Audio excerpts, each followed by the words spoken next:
Kapapasok pa lamang ng taong 2026, isang sunog agad ang bumugad sa mga residente ng New Paradise sa Barangay Pinagbuhatan.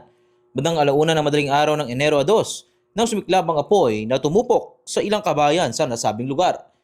Ayon sa presidente ng Homeowners Association, mga nangangalakal umano ang mga residenteng nasunugan. Posible rin umanong nagsimula ang sunog sa tambak ng basura sa lugar.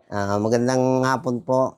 Ako nga pala po si Pres Carlito Gina ng New Paradise Neighborhood Association.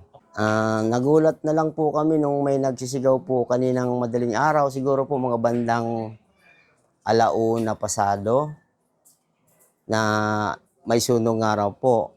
Nung lumabas nga ako, nakita ko masyado nang mataas yung apoy.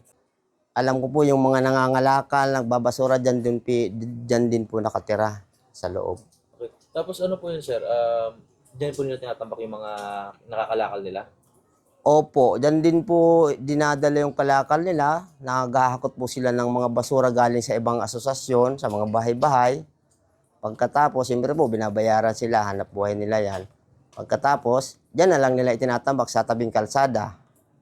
Yung mga pinagpilian po nilang basura, inililigpit nila sa loob. Kaya siguro may nagkamali na nagsiga ng nagtapon ng kung anong klaseng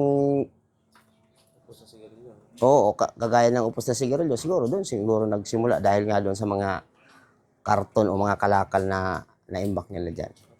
Sir, bali naapula naman kagad yung sunog? Siguro po mga 20 or 30 minutes. Naapula. Opo. Tinatayang 3 kabahayan ang nadamay sa insidente, ngunit agad din namang naapula ang apoy sa tulong ng mga responding autoridad at ng mga residente. Wala namang naiulat na nasawi o nasugatan sa naturang sunog habang patuloy pang inaalam ang eksaktong sanhi ng insidente. Muling pinapakita ng insidente ito ang panganib ng tambak na basura at ang kahalagahan ng maagap na pag-iingat upang maiwasan ang sunog sa komunidad. Ako si Monching para sa latest ng iNews Pasig, balitang totoo, serbisyong tunay.